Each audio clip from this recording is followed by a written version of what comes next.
So it is my honor to welcome all of you here, and especially to welcome and thank Professor Walt Wolfram, that has come from North Carolina State University. He's a distinguished professor. He's the William C. Friday distinguished professor there, and he is the director of the Language and Life program. And he has been working on issues of language since the 60s. He's a great expert on languages that are not the top guy, the dominant ones. We had a documentary yesterday about talking black in America, which I recommend to all of you whenever you can get a hold of it. We will be having maybe another show of it next week for those of you that missed it. And without further ado, if we are ready with the technology, kind of. Yeah. This is, Huh? well, we are being recorded, so I'm That's not going all to right. say anything about it, but just in case. So we will proceed. Please help me welcome him to our university. Okay, so actually the title page, which mysteriously disappeared, the pictures, just a minute as we sort of got it up here, actually had a nice picture of your campus on it, had a nice sort of Boilermakers sort of logo up there. But I suspect you already know what your campus looks like. And it had my name, and it had the occasion, you know, but my name is Walt, so you can remember that. And so far, nothing of substance is lost, just things of cosmetics. And you know what we think of cosmetics. Okay, so you might think this is a sort of strange theme for a talk on linguistics, but actually, as it turns out, linguistics has a fairly robust history in terms of trying to take it to the public.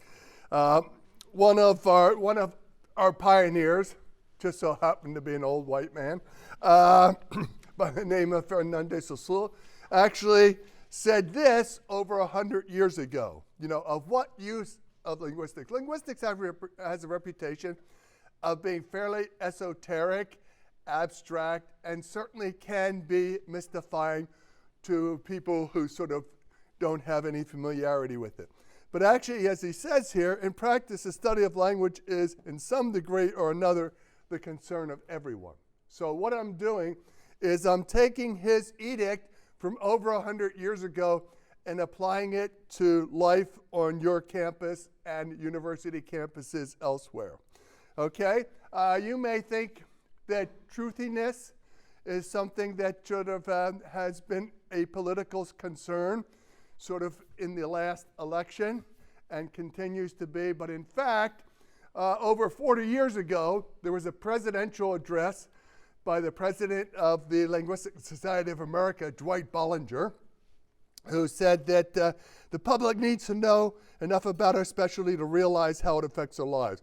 And part of the reason is we take language so for granted that in a sense we don't need to talk about it because we all know it. And if you know anything about language acquisition, you know that you don't need great teachers, all you need is exposure. And so he said this, that actually that truth is a linguistic question. And actually I gave lots of talks during the presidential campaign about issues of language as they affected issues in political life. All right, so in a sense he also affirms the sort of the fact that we take it for granted. Okay, now here's the irony. Language diversity is also something that we all take for granted. And it has a plus and a minus. So the fact of language diversity, as this quote indicates, it's something that's well recognized, it's frequently enumerated, and even celebrated. So the minute somebody says hello on the telephone, identification starts in terms of who that person is, what their background is, and so forth, okay? The other side of that, of course, is that linguistic diversity is sometimes associated with a range of social ills and seen as something that needs to be contained, possibly even something to be fearful of. So we have this sort of schizoid reaction. On the one hand, it's something that we celebrate. On the other hand, it's something that we're ashamed of. So we have, this happens to be a popular book that we wrote a couple years on the language of North Carolina. But in that book, we talk about, on the one hand, language reflects where people come from, so it's an important part of sort of how people develop, you know. So in a sense, you can follow the development of particular settlements in the United States by looking at the language. And it's also how we identify ourselves nationally, regionally, socially, you know. My mother, who was here for over 50 years and was an immigrant in her 20s from Germany, the minute she would open her mouth, somebody would say, well, where are you from? And then, how long have you been here? Oh, just 50 years. Okay. But it's something that identifies these traits in us. It's also an important living artifact of culture and history. So one of the things I find mystifying, and I'm sure you do this in Indiana too, and maybe not at these grades, but in 4th and 8th grade in North Carolina, every kid studies the history of North Carolina, all right? And that's part of learning about the state. But it's interesting that in this history, they never discuss language. And yet, it's such an integral, perhaps the most central aspect of culture and history. And in a sense, it also indexes our past, our present, and our future. You take an older, a middle, and a young generation, and you can see to some extent where the language has been, where it is, and where it's going. Okay, so here's just a little token of that, we think. Okay. Any idea what's going on here? Glad you didn't leave. Just trying to play the video. Yeah. Okay. I asked them to lower their eyes for a second and pretend they can't see me. Pretend I'm behind a screen and they're listening to me talk. Can you hear that okay? And as they hear me talk, they can hear that I have a number of Southern features that they associate with upper or middle class in my voice, with the R's, the Ah's, and the G's. They'll hear that it's sort of Southern, but I talk too fast to be Deep South. I don't have that soft spread-on bread from Savannah or some of the areas around in there. You can hear that I'm over 18. I've lost that beautiful breathless quality. That I am, we hope, under 80 because it's not thoroughly cracked. You can hear that I probably like the situation. I have some education. I like the speaker, and if you listen for another minute, you can hear me smile at you. You give away all of that every time you say anything. That's what an accent does. Okay, so that gives you an idea of what's going on there. We're just trying to get the full picture up here, and it stopped. Okay. I love the technology. Okay. Any idea what that was? It's restarted. So you might need to load it in again. I don't know why that happened. Okay, I don't know why that happened either. We'll load it in again. Okay. This is Purdue, right? Oh! Okay, now can you get it up there for me?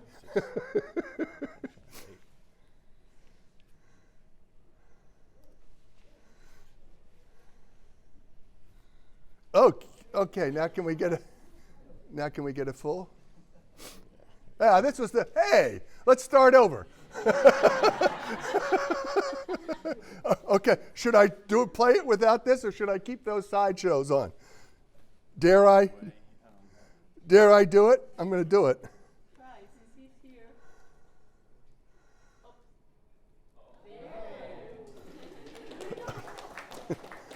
Oh, okay. Okay, now we're going to do one more thing. Okay. Oh. Oh, all right. Is that it? Good to go. Okay. but wasn't this a pretty picture?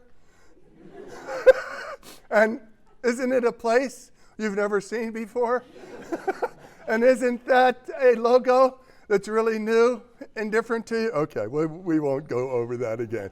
All right, so we're up to, all right, on the one hand, and actually one of the things that I do with the 8th graders, because I've been teaching this curriculum in the 8th grade myself, every spring break I go to the island of Ocracoke and teach a curriculum like this. And so I bring in, so one of the students who comes with me, I say, you wait out here. And then I tell all the kids, okay, put your head on the table and don't look. And then I bring somebody who's not from the state in, and I have them talk. And I say, okay, what can you tell me about this person? Something similar to what she does here with her students. And then tell me, is it a man or is it a woman? Is it old? Is it young? And so sort of to try to do a profile. Okay, I think you're okay now. One more video, and then I'll dismiss you. Okay. Okay, so the other side of language is that it also can be the basis for discrimination. So, Lippy Green, Rosina Lippy Green has a book, and she says that discrimination based on language variation is so commonly accepted, so widely perceived as appropriate, that it must be seen as the last back door to discrimination, and the door stands wide open, okay? Now, you may not believe that, but think of this scenario. You go in for a job, all right? And you interview for the job, and somebody says, you're the wrong sex for this job. Or somebody says, you're the wrong color for this job, right? They end up in court in a minute, right? But if somebody says, you don't talk right, the person leaves and feels bad about themselves, right? Even though the way they talk may have nothing to do with their competence at the job, all right? So we have this notion of linguistic profiling. And I'll just play you this example. Maybe some of you have seen it. It's not that new. But it's an ad that a group of linguists got together and helped HUD produce. Whoops.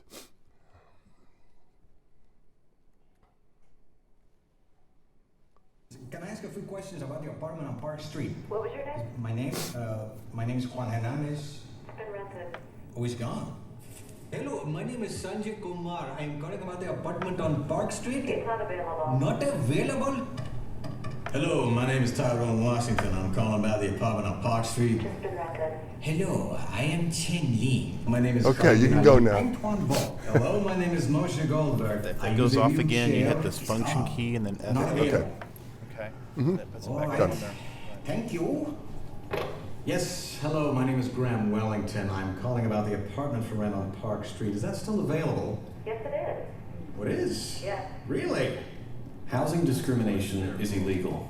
If you think you've been a victim because of your race, color, national origin, sex, religion, disability, or family status, call us. Fair housing. It's not an option. It's the law. Okay, so here's a definition of what we refer to as linguistic profiling. How many times do you think it happens a day? We actually have good estimates. We ask the kids in the classroom, because we actually show them this. How many things, we get ranges from 1 to 1,000,000, Some, kids will say 36 times, where they come up with 36. And it can happen in lots of different contexts, including employment, housing, access to service, criminal convictions, and so forth. We do some of this. And it's estimated that 2 to 4 million cases of this take place a year, and between 6,000 and 15,000 cases per day, where people hear and profile the voices of people. And we do it ourselves, right? So we may pick up the phone and call a central agency to help us with a problem we're having with the computer, and we identify the person. Oh man, they're not from the United States. They're from India or the Philippines or something like that. And what's our reaction? So what I'm saying is, while we sort of think of these dramatic cases, there are also lesser cases. And the point is that it is covered under the law, although we've found that it's very difficult to actually convict people because there are, and we've been involved in some court cases with this. Okay, so you may say, well, what does that have to do with university life? So let's think about language and university life. So I was a kid who grew up in Philadelphia, all right? And I was an athlete. My parents didn't speak much English, so I learned my English from working class kids around me, right? For the most part, white kids and a few others. But that's where I learned, and it was very working class. So I went away to college in Illinois, all right? So at that point, I realized, whoa, I talk differently. So I was captain of the football team. That was the last undefeated football team where I went. And we had a reunion, a 50-year reunion a couple years ago, all right? Yes, I'm that old, okay? And so we were going around, and people were talking about what they remembered about me or other people. You know, we just went around. And there were three things. One, you talked funny. 50 years later, the guys I played football with thought I talked funny, all right? Secondly, you were funny. and thirdly, yeah, you were really good in languages. I remember that because you were tutoring the football players in Greek and stuff like that. So that's what they remember. But the first thing they mentioned was how I talked 50 years later. And the fact of the matter is, when I went there, knowing that I spoke like a working class Philadelphian and that I was out of sorts in terms of language, I was finding professors who I thought were really cool, and I was modeling their speech, right? That's how I was learning the standard. So there's an important sense in which academics are, gatekeepers, they're models. And these, because they're so respected, these folks become sort of normative models for us as we adjust our language to going to college. If, particularly if you're a working class kid who's the first kid from your family who went to college. And so the fact of the matter is that in this context, attitudes and behaviors about language diversity do affect kids' attitudes about themselves, all right? How they fit, where they belong. And the point that I'm going to try to make, and this is a challenge to those of you who are professors, that the best people in terms of crashing the gates of normative language and artificial standards are, in fact, the gatekeepers, okay? So in this sense, it's a challenge to instructors to take the lead. Okay, so here's what we did. We are on a very diverse campus. We have lots of dialects and different languages around in North Carolina. So a few years ago, a PhD student of mine decided that she would look at students who came from Appalachia who spoke mountain talk and came to the city of Raleigh. And so we measured their vowels acoustically to determine if they actually spoke that dialect. We did interviews with them. And then we asked them about their perceptions, all right? And so she got a nice doctoral dissertation out of it, but we got more than that out of it. So, for example, here are a few statements, all right? Here's one. People snicker a little when they hear me talk, so I don't talk that much in class. And then we have multiple. Sometimes I think that people might think that I'm not educated just because I have this accent, and you hear a country accent and you think hillbilly, and then hillbilly, no education. So I think that's just a social norm to think that way. So you see that they're forming impressions of themselves, how much they're going to be involved, where they might fit, and so forth. So 3 years ago, we decided to start a campaign to introduce language diversity into the diversity program of NC State. And I'll talk about that in a second. So I was going to give the first lecture on language diversity as a part of university diversity, all right? So as I was walking out of my office a couple days before this event, I heard these two students. I think they were flirting. I'm not quite sure I can detect that, but this is what one said to the other. Asians have weird accents. They use sounds that don't even exist. All right? So the girl says this to the guy, and the guy says, yeah, yeah. And I'm thinking, what the heck? What is a sound that doesn't exist? And why do they use it if it doesn't exist? So all of these things are going through my head. And the thing is, it's like the conversation's taking place right outside my office, right? And I'm preparing a talk on diversity. I said, I didn't say anything, but I thought, man, you guys are in my talk. But these are the sorts of things that actually take place in everyday conversation. Okay, so she did this cool study, and she did some nice, quantitative analysis of her results. And here's what she found in terms of participation. That actually class participation is affected. And that vernacular dialects, that is non-standard English dialects, actually become barriers because kids feel a need to prove their intelligence. So if you sound like your country, then you have to overcome that and prove that. And actually, one of the things we encounter all the time with Southern speakers is this scenario. When I was a kid, I spoke Southern, and I'm proud to be Southern, but my parents always corrected me and didn't want me to sound too Southern because they said I wouldn't sound intelligent if I sounded Southern, right? So basically, they were accommodating a kind of prejudice and a whole set of folklore about Southern dialects.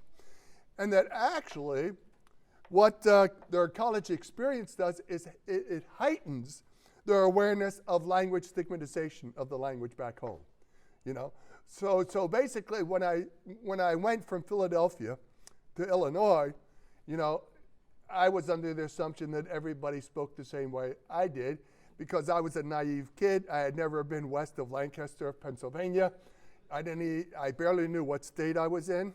As a matter of fact, when we got there for a football, they took us to a training camp where we worked out, and I had to ask, what state am I in now? I didn't even know what state I was in. So I was in a bad state. Okay, no. Okay. But here's another thing. That experiences in different departments also vary. All right?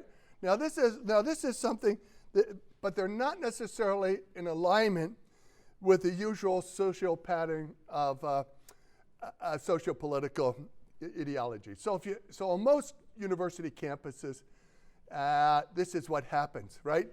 The most progressive and liberal professors tend to be in the humanities and social sciences, right? You may not know these kids, so maybe if you don't know it, maybe you should stay ignorant. So, but okay, and in the physical sciences, there often are more conservative ideologies. So that's the way it works. That's the way it typically works in terms of socio-political agendas. But in reality, what we found, it was the opposite with these students, that they felt most alienated in humanities and social sciences, and more accepted for language variation in the physical sciences. And part of that is the humanities and social sciences assume that caretaking role for language, and so they're the ones who tend to do a lot more of the correcting. And so we also found that their sense of belonging, was in fact influenced by the perception of their dialect. And so many of the kids, for example, ended up hanging out with kids from their dialect region because they were the kids that they shared the most with. Okay, and here's an interesting observation that was in The Economist a couple of years ago about academics and accent and dialect.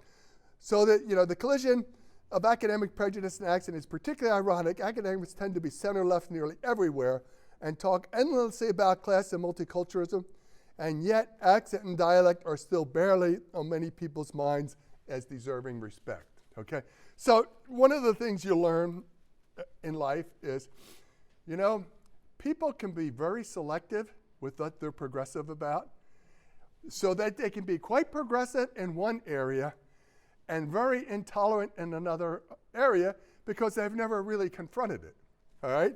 And so this is also interesting, lest we let faculty off the hook, so I played you some student responses. But here's the reality. So our work has gotten a lot of press, and there was an article a couple of years ago about language change in urban areas. And so one of my colleagues was leading this work. She acoustically measured over 10,000 vowels, did this highly rigorous and quantitative study to show the trajectory of change. And it was covered in the newspaper, a nice article. And so I was walking out. She happened to be a distinguished professor in sociology. And she says to me, Walt, I read the article in the newspaper, and that's not how older people from Raleigh talk. Not if they're educated, okay? So what's going on there, you know?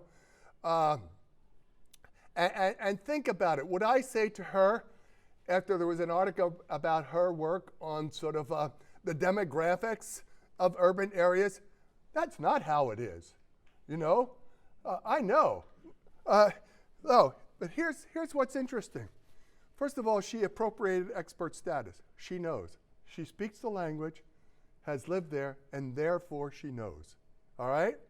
And it seems like language is one of the few areas we can do that with. So when the great Ebonics debate took place in the mid-1990s, I ended up doing national debates with people for our show. You know who I was debating? I wasn't debating other linguists. I was debating people with a PhD in economics. Now, what do they know about language? I would never go on radio and have a debate with somebody about nuclear physics. But why are they debating? Because they speak the language. She also, bless her heart, that's what we say in the South, she also trivialized the data, right? So here, poor Robin had measured all these vowels for months, had the supportive data, and she completely dismissed it. She knew. And then she also adopted this sort of natural position that I know, and it's not educated, therefore she adopted a position of linguistic subordination. And so that's sort of, in a sense, reinforcing what Mark Twain said. If you like Mark Twain, he got some great quotes. It ain't what you know that gets you in trouble. It's not what you know for sure that just ain't so. And there's a lot of that with respect to language. Okay, so actually, after that study, we decided, hey, this is really cool, and we developed. So we're currently doing another study, which no one has ever done.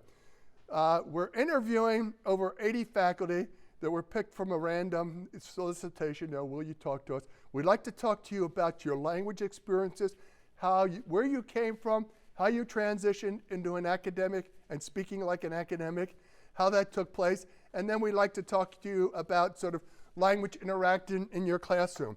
So we asked them about student-faculty interactions in the classroom, and so forth, and how gender, ethnicity, regionality, and so forth work out in their classroom. So I'm just going to give you a couple of quotes from the interviews, and then we've been interviewing. So here's one from a Southern professor, and he's talking about, so we're talking about, well, how about different students in your classroom? So he's talking about an African-American graduate student in the department, and I won't read the whole thing to you. You can read it because you're better readers than I am, all right? But notice how he ends up saying, how can you look and talk like this? Because you're really making it hard for me, okay? So this is an African-American that he has deduced is as talking jivey and street talk, okay? Okay, so the same professor is now talking about a Midwestern girl in his class, all right? And so he talks about, I teach a seminar class, so I'm teaching people how to speak, and we had this Midwestern voice girl, and her diction was just perfect. And after she gave her seminar, I said, you sound like a radio announcer. You could go into radio. I said, you got that nice Midwestern. I said, perfect. It's just beautiful, use it. All right, so here's a professor's reaction to two different students' speech, you know. And my honest feeling is, gee, I didn't think these sorts of aggressions would be that transparent, but they are. We also found that professors sometimes take different stances. So, for example, we have a Southern professor at a Southern university, and she's talking about how she's from the South, and I talk Southern, and she does talk very Southern. You know, we're going to measure her vowels to prove that. And I say, she's one of us. It really rings that I have a Southern accent when I hear myself on video. So she uses it as a basis for solidarity. Okay, you're Southern, I'm Southern, so you can feel more comfortable. And then we have a number of African Americans who are professors there that we talk to as well. And we get an African American professor, and she admits that she's the first African American professor that many of her white students have ever interacted with. And then so she asked them, what's that experience like? And they were just like, it was so enlightening, you know, you're so smart and you're so accomplished and you're so polished. And so, you know, how I speak is really important to make sure that these students see, you know, that African American people can talk just like you. So she takes a stance where I'm the token representative, and I'm going to demonstrate, you know, that I'm in charge of this normative speech. But the point is, we see very different stances based on the ethnicity, and we also have lots of differences in terms of gender that come out, in terms of the amount of talk, what talk is about. And so here's our conclusion. This isn't the conclusion of the talk, there's more. This is just the first part to get you on board, right? There's more and it's better. Okay, so here's the conclusion. Language variation is a critical symbolic manifestation of diversity, and it's ironically excluded or erased from in the Institutional Office of Diversity Program, all right? And I have yet to be, and I've now lectured at least a dozen schools about this topic, and I have yet to find a diversity office that systematically includes linguistic diversity as a part of their charge in terms of diversity. And that's what I'm trying to get you to. And also, universities are central sites where linguistic subordination is reproduced and enabled, all right? So it's not simply a matter of, you know, they're not doing much. They actually enable this process of linguistic subordination. So we then started the first linguistic diversity program in the nation, all right, in which we developed the materials, we developed videos, we did, for example, in the last 3 years, we've done over 50 different workshops for faculty, for students, for staff. So, for example, we do them for the facility staff, you know, people who work on our floor. And if you want to hear stories of linguistic discrimination, talk to the people who work in our offices, clean our offices, and ask them, have you ever felt bad about your language? And we have great stories. And so it's not targeted at one audience, it's targeted at faculty, it's targeted at students, and it's targeted for staff. So we do all of these groups, and we have an orientation video. We develop videos with different themes, and we have online resources, and we also, I'll tell you a little more about the Student Ambassador Association. We even have a brand, as you can see here, and our brand is a howl with an accent. We're the wolf pack. We're considered to be the wolf pack. Okay, that's our mascot. All right, you're the Boilermakers. This may not work as well, but you can't howl with a Boilermaker. I suppose you can screech with one. I don't know.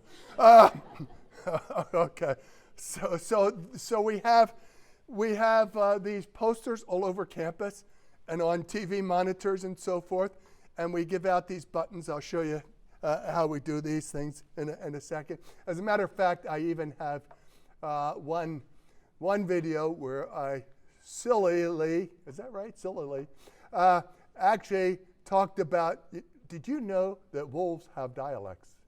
This is true. There actually are wolf packs, and they have different dialects from each other. And then I give a big howl in the eastern and the western. I won't do it here because I'd wake those of you who are sleeping up.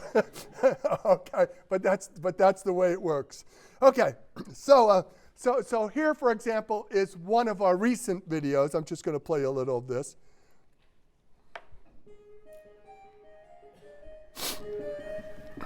I'm from Durham, North Carolina.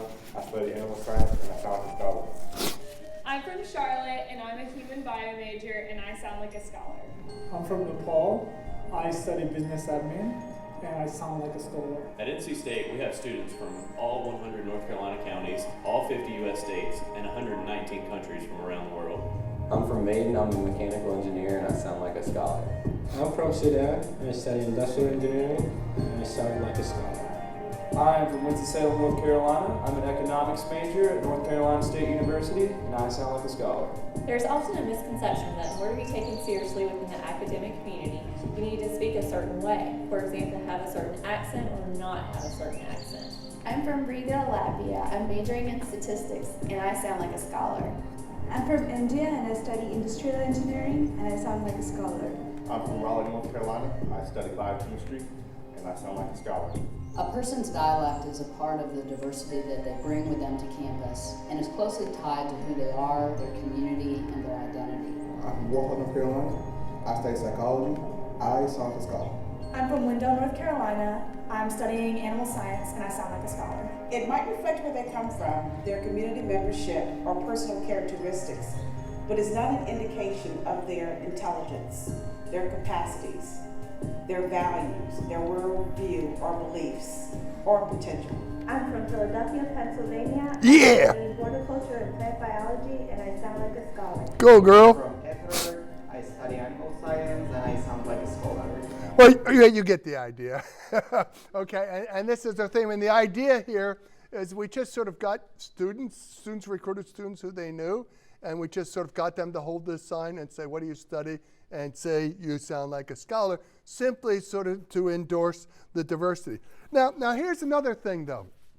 So whereas we introduce language diversity as a separate component of the diversity canon, it also intersects with lots of units and domains that are already within the diversity canon. You know, so for example, it intersects with issues of sex and gender, one of the big themes that is generally recognized. So we can talk about, campus issues of gender and sex as it relates to language. Things like sexist language in writing, sexual consent, and so forth. Where we're trying to expose myths about these things and to sort of, so we have look at popular myths, women talk too much, men don't listen, gay lisp, vocal fry epidemic, and so forth, and then talk about the basis for this and how language affects our perception of sex and gender. So it's not simply adding it, it's a matter of showing also how it intersects with things. Okay, and so what we get out of this is we've done a number of empirical studies, where we show sort of the effect of our workshops on audiences. We have also developed a lot of videos and other sorts of things, online materials, exhibits. And we also have, and this is for you students I want to talk about in a second, the Ambassadors Linguistic Diversity Association. I'll talk about that in a second. Okay, so, and the things that they sort of do are in our program of engagement. We do lots of documentaries like the one I showed yesterday. We've done 11 for TV. We have exhibits both on campus and off campus. So for example, every year North Carolina holds a big-ass state fair, all right? More than 1 million people come. We have a booth on language and dialect in North Carolina. I'll show you a picture of that in a second. And we talk about it. We give out buttons. We write popular books. We have a whole curriculum that we develop. So any 8th grader who studies North Carolina history now can include a component on languages and Dialects of North Carolina. It's endorsed by the Department of Public Instruction, and it doesn't have to be taught. We have by a linguist. It can be taught by any classroom teacher. So we've done lots of training in that. And then we have media and social media, various types. So we have a YouTube channel with many vignettes and documentaries and other sorts of things that are available. And we have sort of these institutional programs. So here's one. Actually, for those of you who have been around a while here, you'll see an endorsement by our chancellor. We thank Purdue for giving us Randy Woodson, who is a wonderful chancellor, was once a provost here at Purdue, but we love him. And after, I should tell you a funny story, shouldn't I? Well, I'm on camera, but we'll tell it anyhow. Okay, so I text Randy, and I say, hey, Randy, could you do a promo for our linguistic diversity program? All right, so he says, sure, well, I'll do it. Tell the crew to come this time. So we show up with the camera crew and with the audio person, and I do the interview. And so Randy Woodson, you know how chancellors are. They have their sort of elevator speeches for everything. And so he starts into his, and he says, we have students from 118 countries and every county and territory in the United States. We are a cesspool of diversity. and I looked at the producers, and we kind of giggled, and he kept going, I said, oh man, no, it wasn't an intentional joke. Something went wrong, right? So he gets to the end, and he said, Walt, did I say cesspool? I said, yes, Randy, you did, and I'm going to blackmail you. He was thinking of a word, and that word came out, and so he said, I think we may need to do that again. I said, I think we do. And so you'll see the cleaned up version here. It's just sort of, all of us have done things that silly.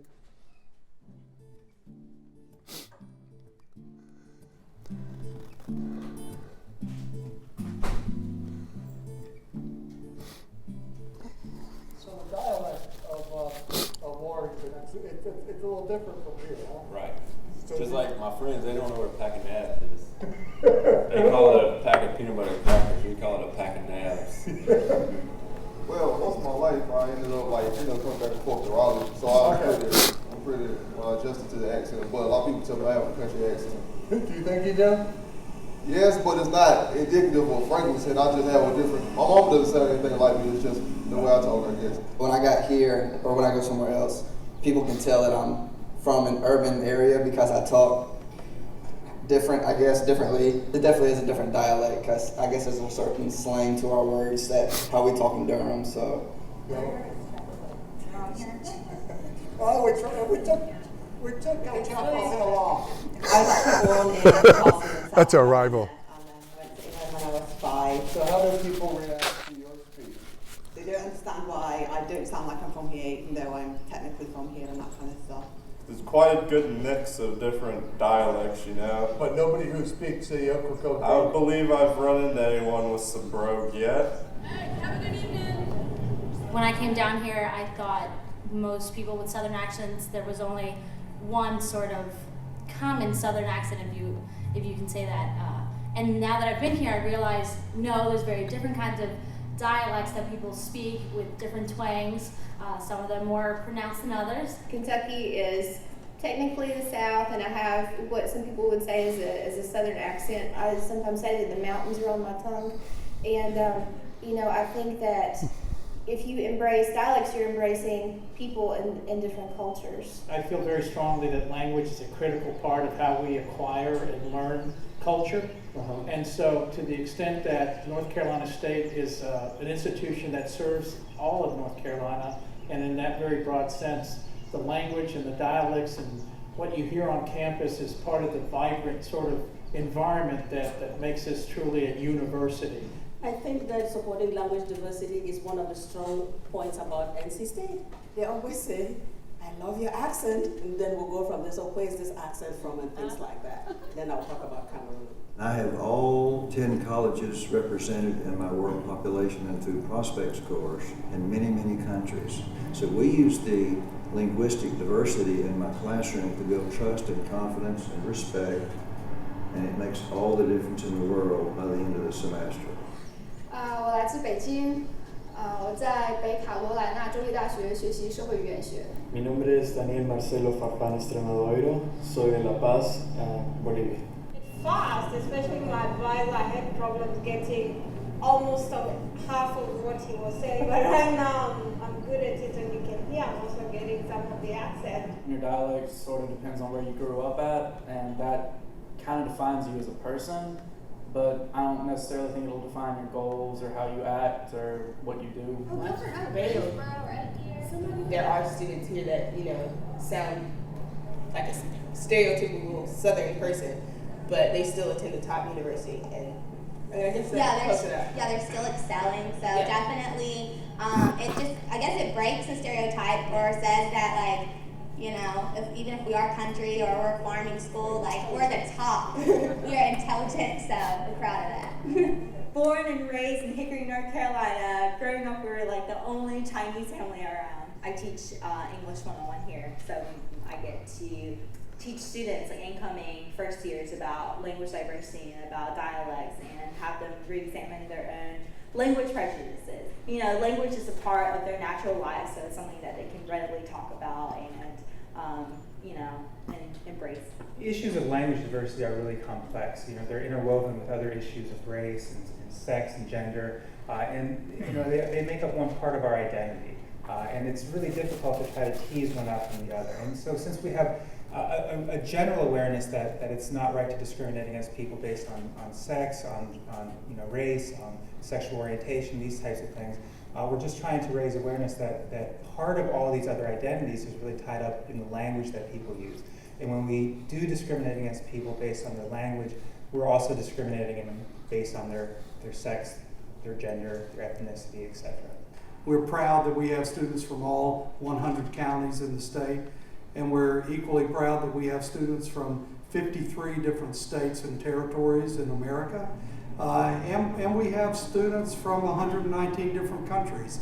So literally, you can walk across this campus and experience a myriad of dialects.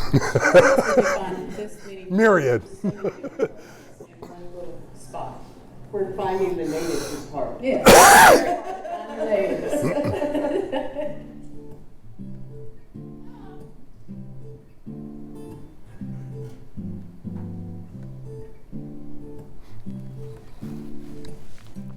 So that's actually a video that all new students see during student orientation. It's really cool to come into an audience of 4,000 new students and see them watching this, and also with new faculty orientation and new staff orientation.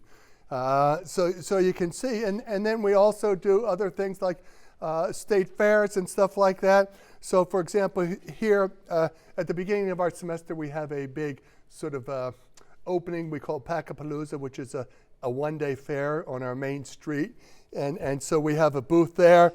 We have a dialect roulette wheel. So for example, if you look at the wheel there, you can see, a person can spin it and it comes on something. So if it comes on 3 carbonated drinks, what are some terms for carbonated drinks? Are they soda, pop, cola, or in the western part of the state, they might be called dope, So all of these sorts of terms to introduce them. And we give out buttons. Anybody have an idea what the most popular button is? Huh? Well, that's a popular one. The most popular one, however, is Bless Your Heart. And we have great conversations that we record taking place. Because that's one that we hear a lot where I live. Well, just bless your heart. I'm a preschool teacher, when the grandmas come in and pick their kids up, oh, bless your heart for taking care of my baby. It's like, I wish you well. It's a term of endearment, yeah. It's good.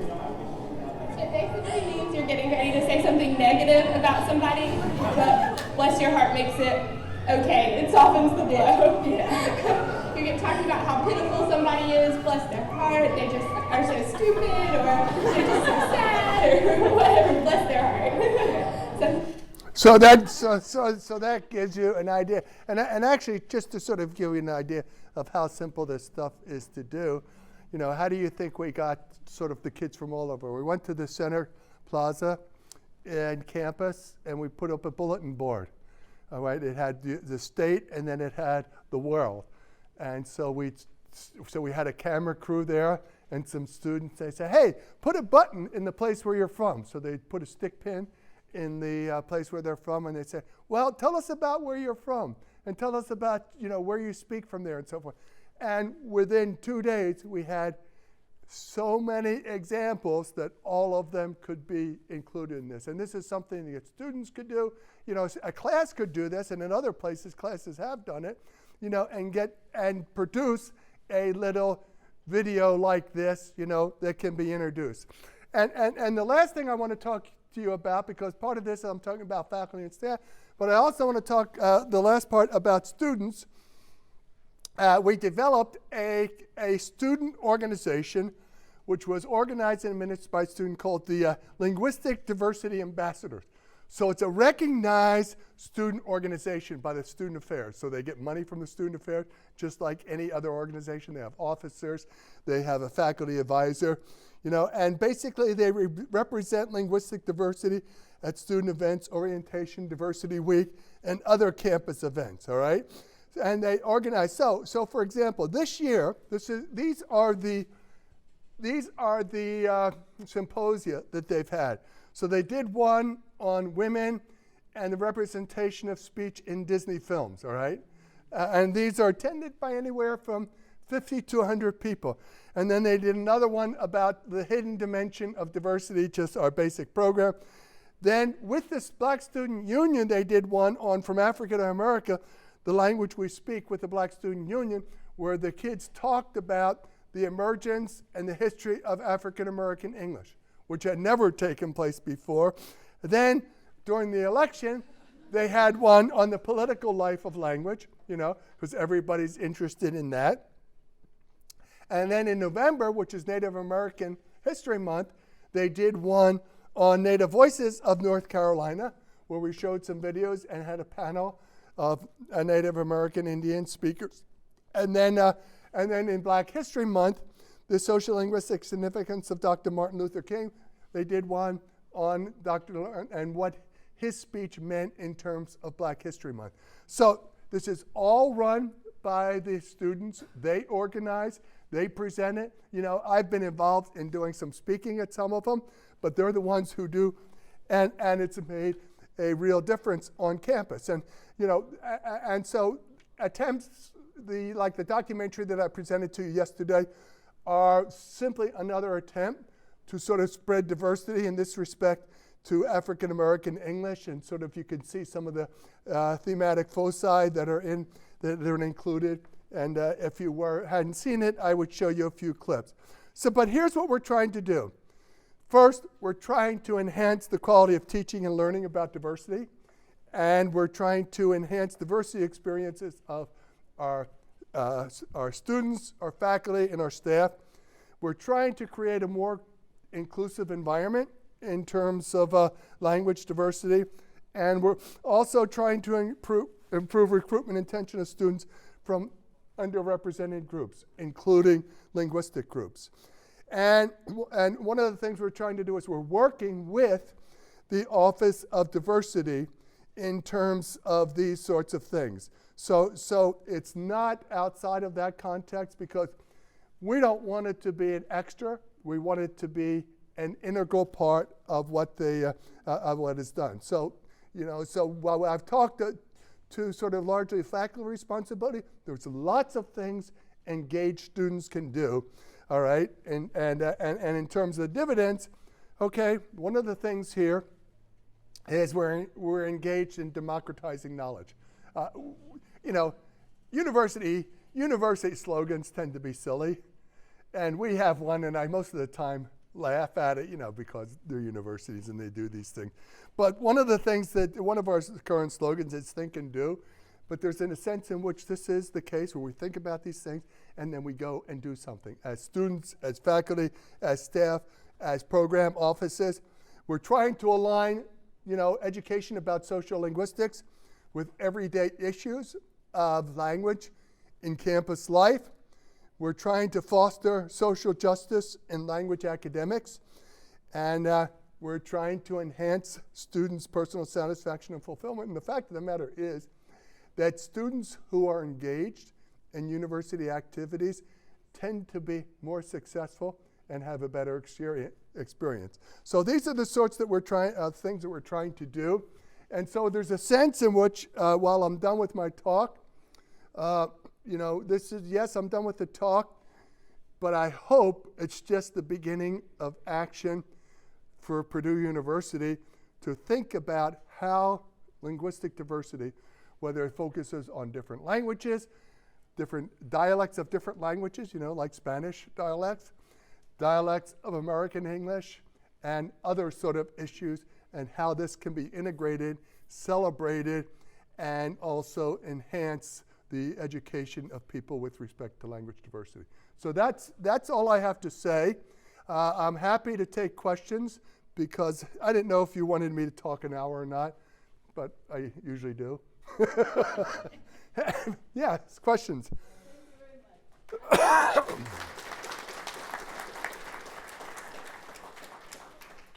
So whoever wants to ask a question, I'll pass this.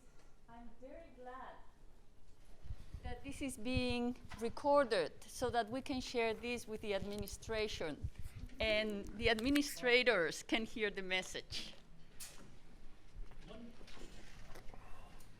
One place where everybody can benefit without any effort is go to YouTube and listen to the music of different cultures. Sure. Afghanistan music, Palestinian music, Iranian music, Arab music, European music. I mean, it's just amazing how much YouTube can offer. Yeah. One question I have, and I have it for everybody, but especially I ask you this question: why do we call some people African Americans, but the other people we don't call Polish American, German American, Italian American, Czechoslovakian American, Japanese American? We just only identify African Americans as if they have been to Africa, and none of those people that I come across have ever gone to Africa. Yeah, I mean that's a good question. It's also, first of all, let me answer the first part of it. YouTube is a great venue, and also you're mentioning of it's not language sort of divorced of other cultural manifestations. We have a YouTube channel where we have lots of vignettes about diversity and different languages and so forth. And you're quite right about, and all of our films use music and other spoken and cultural venues because it's not simply about language isolated from other cultural events. The question of African American English vis-a-vis others, I think at one point many of these groups were in fact identified by their ethnic labels, so Irish and India and so forth were in fact identified, but as assimilation and exceptionalism, diminishes, they then sort of become sort of under a different category. And at this point, because racial categories are so binomial in American society, and it's a sort of, and our Americans' fixation with things white and black, this is a term that has been adopted, and so in that respect, I don't make the terms. I follow the terms that are given and try to keep up to date with them. So, yeah, but it certainly is. It certainly is a provocative question, and it also, in a sense, is also an important indictment of how we view race and ethnicity in American society. So, thank you. Yeah. Thank you, first of all, for giving this talk. And this is a really interesting, I'm sorry? This is a really interesting discussion to have about linguistic diversity on campus, especially whenever we're thinking about speech. But one of the big things that is kind of in discussion as regarding academic writing is the kind of emergence of translingualism, where we recognize that individuals come in with different linguistic backgrounds and then incorporate that into their writing. So for those of us who teach writing and have to evaluate writing skills, how do we, as educators, move toward incorporating an understanding of linguistic diversity in our evaluation of student writing? Yeah, another important question, but let me start off by saying that actually one of the things that we've done for the first year writing program is we've integrated units in diversity, so the kids and our program should not be considered as oppositional to the sovereignty of standard English. What it is, it's an attempt to sort of have kids understand the naturalness of diversity, and that's not about linguistic subordination per se, it's about different registers. And we've also found that kids who learn about language diversity are more likely to take risk and learn standard English. So if you respect what you have and bring, you're more likely to take the risk to go where you need to go. So in that sense, I would say that our units on diversity in freshman writing, which can get a lot of sort of persuasive essays and so forth, are integrated in a way that allow the kids to sort of learn these basic understandings of language diversity and move towards standard English for the reasons it's required in our society, which are, also racist and sexist and all sorts of things. Yeah. Good question. Yeah. You're actually getting into the direction that I wanted to take my question. So thank you for your inspirational talk. And I'm wondering if a discussion or forum on language makes it easier to address the elephant in the room. I feel like when you offer a forum on race or racism or sexism, it's almost getting into these ism words that you don't want to use anymore and that you always preach to the same choir.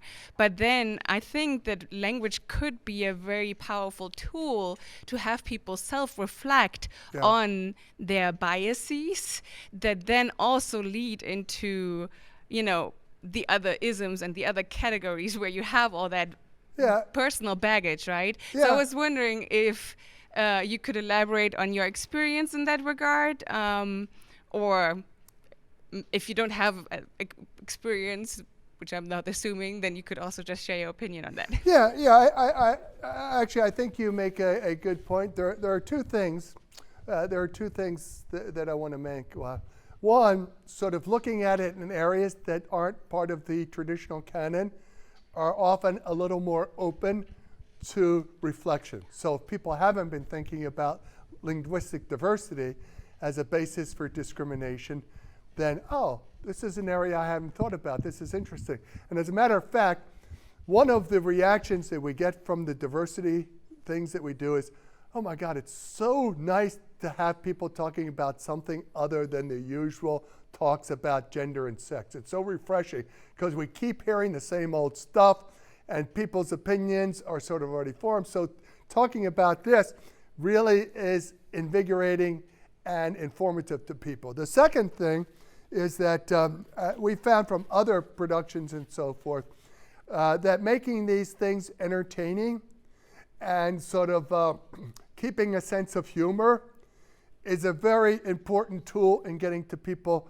to talk about things. When you're laughing at things like parodies and so forth, and people tend to be more open to discussing them openly. So for example, the film that we produced, that I produced with a couple of producers called American Tongues back in the 1980s, is a very entertaining film. It's got lots of humors and crazy examples and so forth. And though NEH did not like the film, they said it was too lighthearted, In fact, its entertainment value is one of the important reasons that it's become such an important tool in education. And so we tried to do that, keeping it light and keeping people laughing about things and entertained really helps in terms of getting them to reflect more authentically. And the last thing I want to say about that, this is a long answer, is it's never about language per se. It's always about language as a proxy for something else.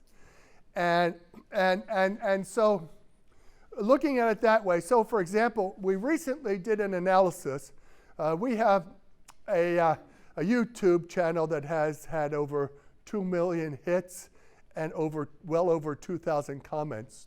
And so we took the comments of YouTube about Cherokee, about the Lumbee Indians, who are sort of a sort of questionable Indian group in their eyes, African American English, and Outer Banks English. And we topicalized them. And what's interesting is that there are significant differences in what people talk about. So what they talk about for the Outer Banks is typically about language. What they talk about for the Cherokee is their culture and their Cherokee grandmother.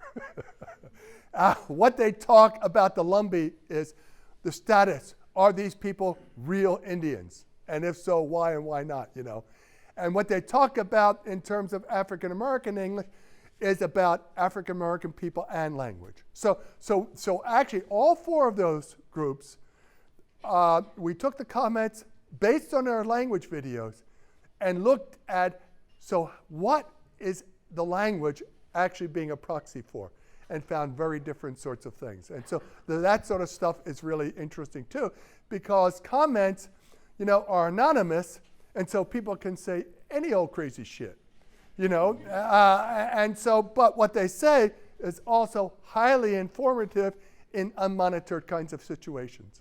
So yeah, you're absolutely right. I agree with you. Yeah. I really wanted to underscore the point that you were talking about as faculty members, how they're huge factors in this sort of language talk and diversity. And this isn't really a question, it's more of a platform that I wanted to talk about an issue. Yeah. I work in the writing lab at Purdue University and as a tutor, and one of the main concerns of a tutor in the writing lab is multilingual writers or writers who are using English as a second language. And the main emphasis as a tutor is to address structural or more conceptual issues within writing. But the clients that we get in the writing lab are almost always much more concerned with grammar and sentence structure and things like that, because they're afraid that they're going to be judged from faculty members and that they're not proficient enough in English. And regardless of the sorts of ideas that they're trying to get across in their writing, which it's the real emphasis, they're more concerned with the grammar, and we're not able to approach the mistakes that actually matter within writing. Yeah, that's a really good point, and I can only say amen to it. But it also underscores, because there are studies that show when sort of evaluators of writing, holistically, see grammatical differences, they tend to disproportionately rate down as opposed to sort of looking at content. So one of the things we need to do is to train our instructors to look on the important things, as you said, the conceptual sorts of things, and not the little things like leaving off an S or an ED or something like that. Yeah, absolutely.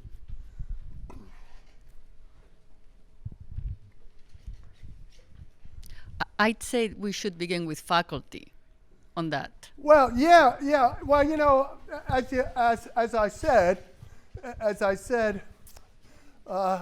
faculty really, this sounds rather drastic, but faculty actually reproduce linguistic inequality in our universities.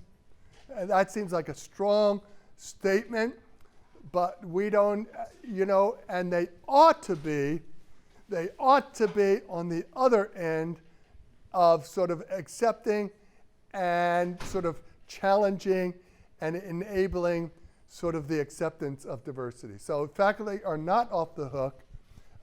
Staff are not off the hook. Students are only slightly off the hook. Okay. I especially appreciate the fact that the diversity, as you've expressing it, is not interfering with communication oftentimes, and especially when you Right. show all of these videos of people with different accents and Yeah. backgrounds who are very clear and we all understand them. But the issue of standard English often is an issue of intelligibility. Do people actually understand what each other's saying? And it's nice that we can actually have a lot of diversity and still be intelligible to one another, and that's maybe the basic central point you're making.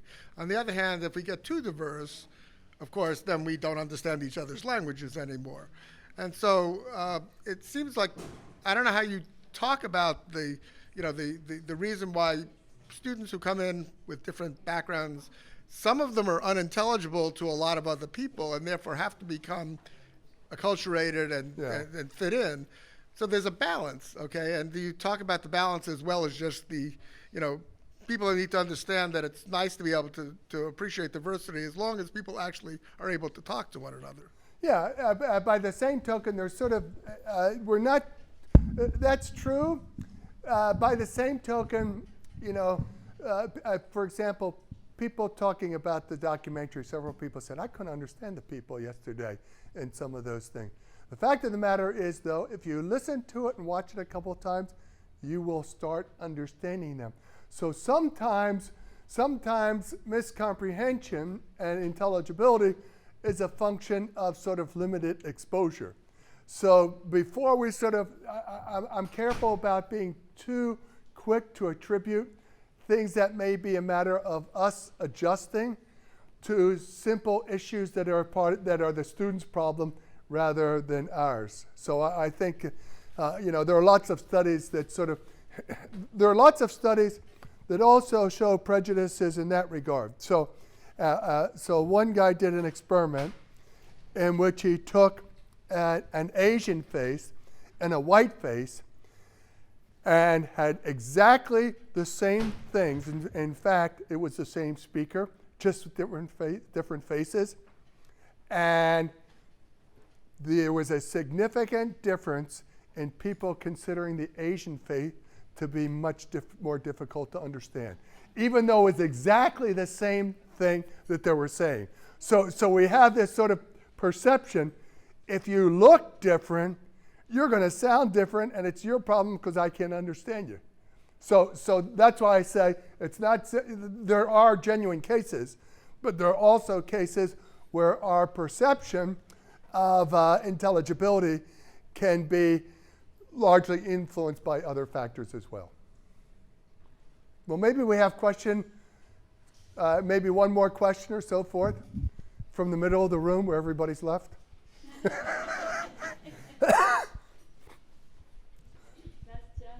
Yeah. Just a comment.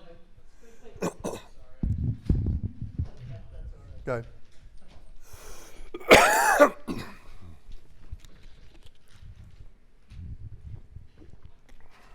Thank you all for that last point. I just want to note that within the College of Education, we have sometimes issues placing our students for student teaching.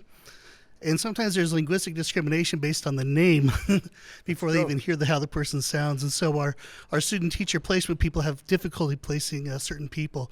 And so there's the issue of how we can deal with it on campus, but yet we've got a problem in terms of how do we work with the entire state to realize that the SEs are qualified teacher candidates. And in fact, your students need to learn how to, like you said, interact with students and other people who have a great deal of language diversity.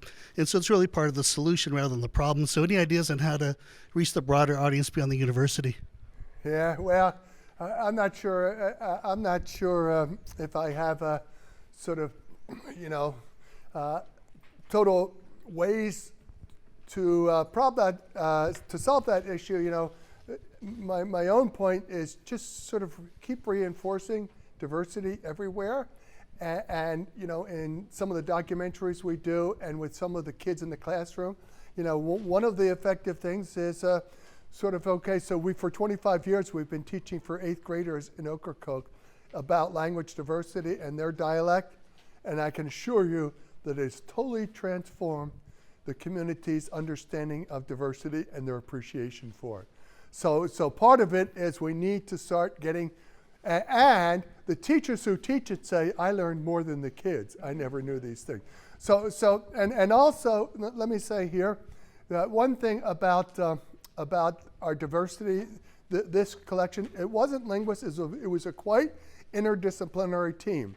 So there was a person in education, there was a linguist, there was a person who's in the is in the Office of Development and Research, and so I would say that an interdisciplinary team works much better. I mean, you have a school of education, you have a speech and language pathology department that ought to be involved in this. You have a linguistic program, and you have other agencies. So it's much more effective if it isn't one particular field like the linguists preaching at every one, but a real interdisciplinary and multidisciplinary approach. Well, thank you very much for coming out. Thank you very much.